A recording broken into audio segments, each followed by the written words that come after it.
Do you have a hard time focusing on tasks, or do you find that you tackle the easy tasks while pushing off the harder tasks that require more brain power?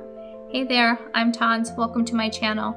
Today we're talking about the numerous distractions that we face each and every single day and how we can easily eliminate them just by taking a few simple steps. Do you sometimes look up at the clock and just wonder where time went? Do you find that you get easily distracted by the constant ping of Facebook updates, WhatsApp messages, and emails? Add kids to the mix and you've got a million distractions to deal with each and every single day. I found it difficult to stay focused and get any deep work done while trying to drown out the noise and not get distracted by my kids, household chores, and personal tasks. I found 3 easy and simple, scientifically proven strategies to cut out distractions from your life, and today I'm going to share them with you. Did you know that every time you get distracted, it takes an average of 23 minutes and 15 seconds to regain focus? That's valuable time lost due to interruptions.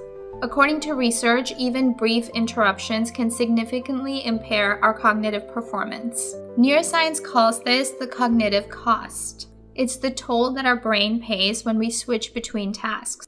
This cognitive shifting damages our productivity and drains our mental energy. A study from the University of California found that multitasking isn't a real skill. Rather, it's an illusion. Our brain simply flips between tasks at a rapid pace, never fully engaging in one thing. So while it may seem efficient, it's actually diminishing our potential. Whether it's the ping of notifications, the allure of social media, the constant chatter in our minds, distractions can derail our focus and hinder our productivity. But here's the empowering truth. We have the ability to train our brains to focus. And it all starts with understanding the science behind distractions. So why do we get distracted? Distractions are often a response to stress, boredom, or a lack of motivation. Our brains are naturally drawn to what is easy and rewarding, such as scrolling through social media or binge-watching TV shows. Dopamine, the feel-good chemical in our brains, is released when we're engaging in these quick, pleasurable activities. But here's the catch. When we focus on something difficult or long-term, our brains don't get that immediate dopamine hit. In fact, the American Psychological Association states that our attention spans are now shorter than ever thanks to this constant dopamine-seeking behavior. However, the power lies in our ability to shift focus intentionally and to create habits that give us a sense of satisfaction in the long term. The key is to understanding that true fulfillment comes from deep, sustained attention and not from the fleeting rewards of distraction. Our brains are wired to seek novelty. The next shiny object makes it easy to fall prey to distractions. However, we can rewire our brains through intentional practices. Put the old saying out of sight and out of mind to practice by creating an imaginary barrier between you and your distractions. Try to create a workspace that's far from distractions, such as away from the television so that you're not tempted to watch it. If you don't have the space for a home office with a door, there are plenty of creative solutions that you can utilize. For me, I found that moving my home office to the basement during COVID from our common area where it was originally located was the best solution. It allowed me to be away from the main area, which is noisy because that's where we gather and that's where my kids are typically running around. It also prevents me from having to think about the daily chores that I need to accomplish. Creating a defined workspace may not seem like much, but you will be amazed at how effective it is in eliminating distractions. And if you can't physically move your office or work location to a quiet area, you can also block off your workspace by using curtains or use headphones to drown out any external noise. Research actually suggests that listening to classical music or instrumental music might actually help you focus by improving your concentration. So whether you like to keep it quiet or you like to listen to music while you work, try out a few different spaces and try to create an atmosphere that works for you. When I first moved my office to the basement, it was facing a wall. And while I thought that this would actually help me avoid distractions, I found that I really missed the natural light coming from the window. I then moved my desk to face a window, and I found that it not only uplifted my mood, but also helped me focus by motivating me in a positive way. Once you've created the space, take a moment to reflect on all the things that pull your attention away from the task at hand.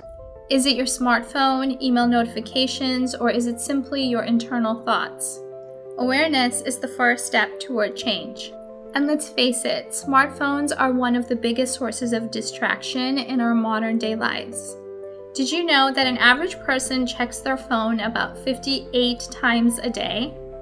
That's a staggering amount of time spent on non-essential tasks. One effective strategy is the Pomodoro technique. Pomodoros are Italian tomatoes, and the principle behind this popular time management technique is to alternate between focused work sessions and frequent short breaks to ward off mental fatigue and sustained concentration. So essentially, you focus on work for about 25 minutes and then you take a short break. However, in the reverse Pomodoro technique, I'm asking you to flip the script and to take the short break first and then focus on your deep work. So for example, before doing any deep work, you would start with a 5-minute break and then set a timer for 25 minutes where you can focus solely on the task at hand. I do the same thing when, let's say, I'm working on my YouTube script. I'll take a short break for 5 to 10 minutes and then I will set a timer for 25 to 30 minutes to work on the script. This technique allows us to have a short break and then follow it up where we get some deep work done and can focus solely on the tasks at hand. You can also use this technique to take short breaks, including social media breaks. The biggest benefit to using this technique is that it allows you to get your work done, but also to take breaks so that you don't get burned out. So have you tried the Pomodoro or the reverse Pomodoro technique? Drop me a comment below and let me know, and also let me know which one you prefer. Step 3, record tasks and follow up. Because I'm juggling a full-time corporate career while being a mom to 3 kids, including a toddler, and managing my other hobbies and various social events, I use 3 different methods to stay organized. So I track all of my day-to-day tasks using a weekly planner. So I write down all of my tasks in the weekly planner because I like to check them off, and that way I don't get distracted by all of the other tasks that pop up during the day. I use a regular planner, which I write in daily, along with the Google Calendar and Notion. They simply get added to my daily task list to deal with on another day. I like to use Google Calendars to track all of my activities and events, and I have different calendars so I can track my family events, my work events, and my personal events separately. This also helps me plan ahead so that we can divide and conquer if there are any conflicts. I also love using Notion to stay focused and to stay productive. If you're not familiar with Notion, Notion is an all-in-one productivity tool that helps you organize your life and your work all in one place. You can use Notion to manage your projects, track your goals, take notes, plan your meals for the week, and to track your habits. I really like that Notion gives you the flexibility to create your own systems with pages, templates, and databases.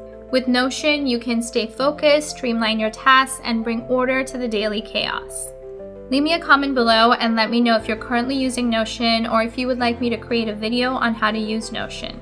Recording everywhere I need to be and everything that I need to do was initially a scary thought, and it is easy to fall into a hole where you can get completely overwhelmed by all of the things that you're trying to accomplish. However, writing things down doesn't mean you're actually committing to doing it. You can always delete it, cancel it, or simply move it to a different day. What it does for me, however, is it stops that little voice from nagging at the back of my head and distracting me while I'm working on something else. It helps me focus on the task at hand and not have to worry about all the other tasks until I can actually get to them. Controlling your narrative for the day is the best way to be more productive throughout the day. One of the easiest ways to do this is by defining your MITs, your most important tasks. That's the main idea behind Gary Keller and Jay Papasan's book called The One Thing. What is the one thing that you can do this week such that by doing it, everything else becomes easier or unnecessary? Once you determine your most important tasks, you can schedule them first during your day. You can then make progress on the most essential tasks before you get bombarded with distractions. Cutting distractions from your life is not about eliminating every source of interruption. It's really about taking control of your environment and your mindset so that you can optimize your focus and productivity. Thanks for watching. Don't forget to like and subscribe if you found this video helpful. Peace and love until next time.